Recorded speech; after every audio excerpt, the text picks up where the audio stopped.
How to use Bolt Food for ordering meals. Hungry and want your meal delivered fast? Here's how to order food using Bolt Food. Open the Bolt Food section and browse through nearby restaurants or use the search bar to find what you are craving.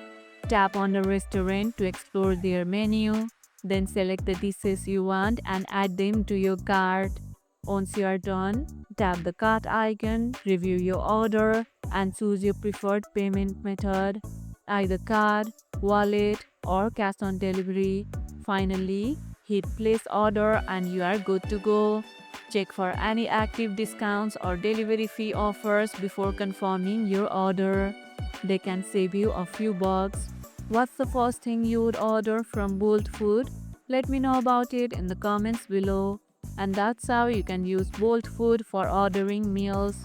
And if this video helped, hit the like button, share it, subscribe, and leave a comment. Thanks for watching, and I'll see you in the next one.